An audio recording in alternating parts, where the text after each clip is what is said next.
श्री कृष्ण गोविंद हरे मुरारे, हे नाथ नारायण वासुदेव। श्री कृष्ण गोविंद हरे मुरारे, हे नाथ नारायण वासुदेव। हे नाथ नारायण वासुदेव, हे नाथ नारायण वासुदेव, हे नाथ नारायण वासुदेव, हे नाथ नारायण। नमस्कार, आप सभी का बहुत बहुत स्वागत है श्री उदासी दरबार चैनल में। आज हम परिवर्तनीय एकादशी व्रत कथा श्रवण करेंगे। हमारे धर्म में हर मास की एकादशियों का अपना अपना खास महत्व माना जाता है। देवशयनी एकादशी से भगवान श्री विष्णु 4 माह के लिए विश्राम करते हैं, इसलिए इन 4 महीनों को चातुर्मास कहा जाता है तथा धार्मिक कार्यों, ध्यान, भक्ति आदि के लिए यह समय श्रेष्ठ माना जाता है। आषाढ़, श्रावण, भादो, आश्विन ये चारों मास धार्मिक रूप से चतुर्मास और चौमासा के रूप में जाने जाते हैं और ऋतुओं में यह काल वर्षा ऋतु का होता है। भगवान श्री विष्णु 4 महीनों तक सोते रहते हैं और देव उठनी एकादशी को ही जागृत होते हैं। लेकिन इन महीनों में एक समय ऐसा भी आता है कि सोते हुए भगवान श्री विष्णु अपनी करवट बदलते हैं।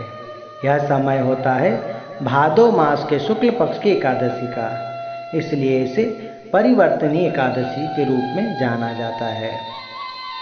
परिवर्तनीय एकादशी को पद्मा एकादशी, पार्श्व एकादशी, वामन एकादशी, जय झूलनी एकादशी, डोल ग्यारस, जयंती एकादशी आदि कई नामों से जाना जाता है।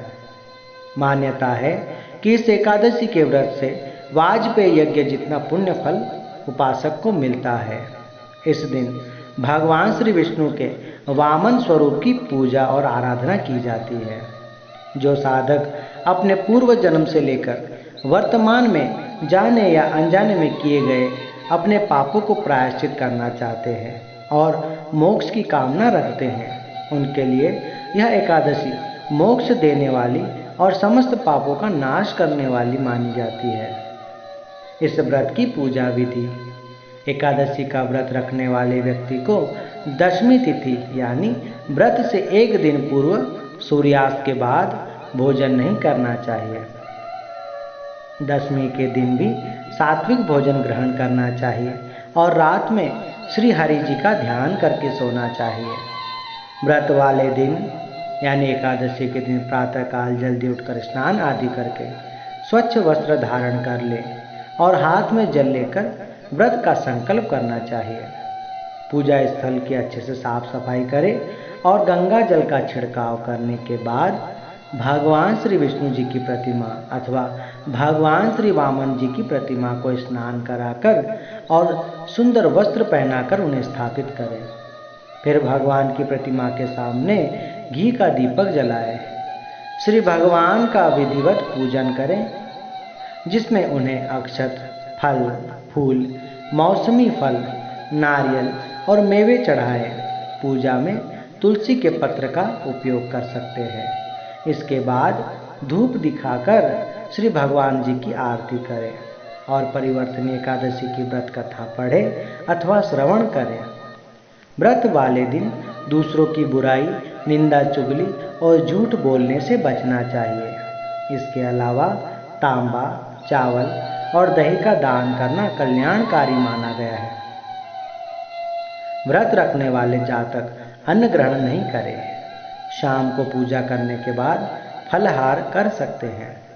एकादशी के अगले दिन द्वादशी को सूर्योदय के बाद विधि पूर्वक पूजा करने के बाद किसी जरूरतमंद गरीब व्यक्ति या ब्राह्मण को भोजन कराएं और उन्हें आदर सहित प्रेम पूर्वक दक्षिणा देकर विदा करें और उसके बाद स्वयं अन्न जल ग्रहण कर व्रत का पारण करें। आइए अब हम परिवर्तनीय एकादशी व्रत कथा श्रवण करते हैं। युधिष्ठिर ने भगवान श्री कृष्ण से कहा, हे भगवान, भाद्रपद शुक्ल पक्ष की एकादशी का क्या नाम है? कृपा करके मुझसे इसकी विधि कहिए तथा इसका महात्म्य भी बतलाइए।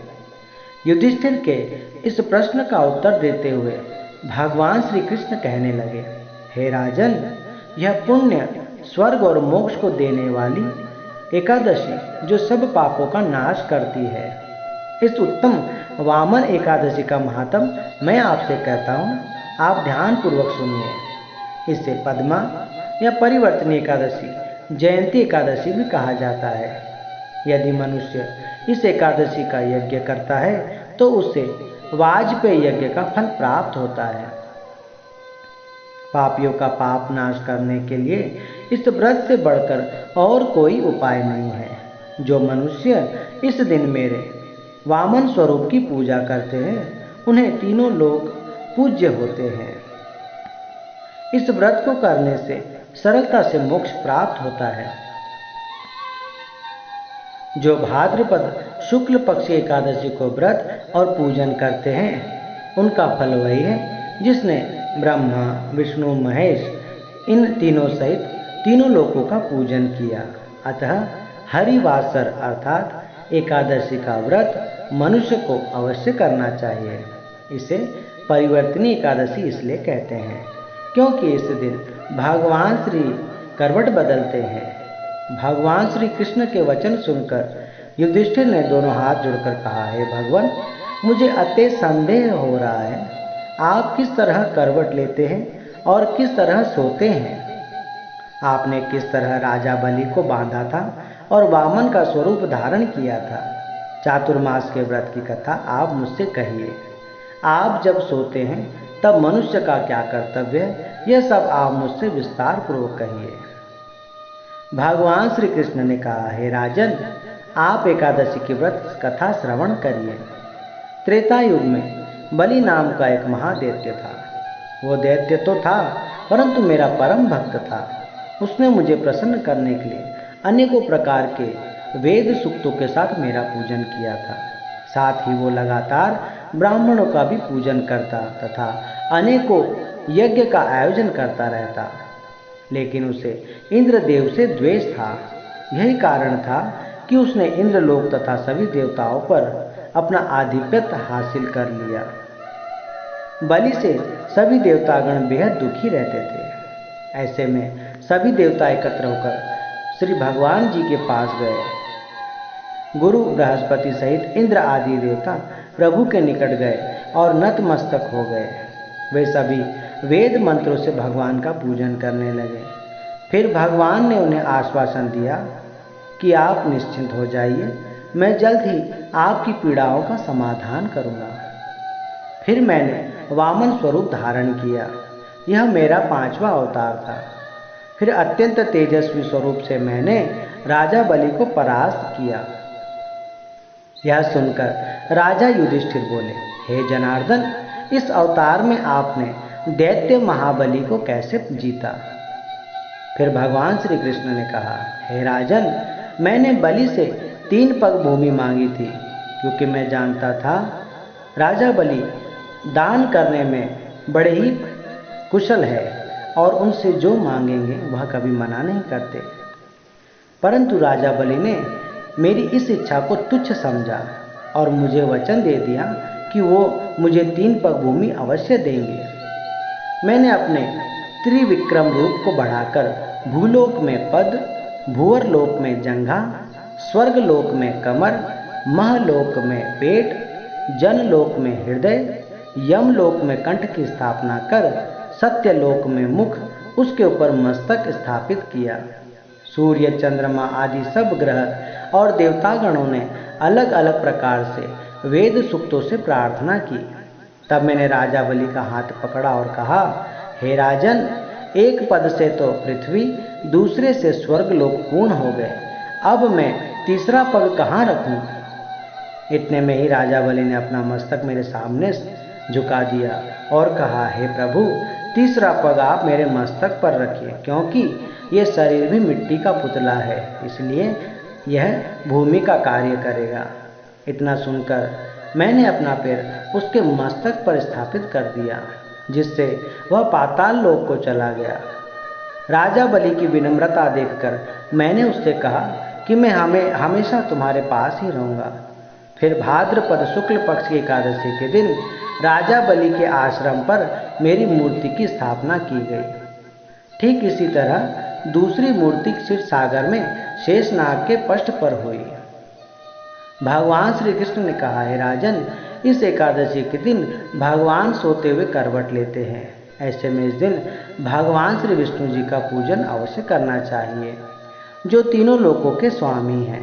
रात्रि जागरण समेत तांबा, चांदी, चावल और दही का दान करना भी उचित माना गया है। अगर इस व्रत को पूर्ण विधि पूर्वक किया जाए तो व्यक्ति सभी पापों से मुक्त हो जाते हैं।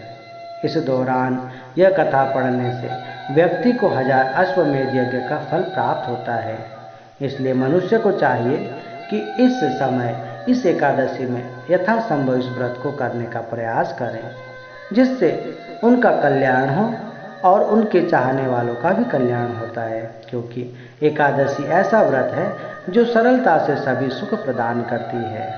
बोलिए श्री एकादशी मैया की जय।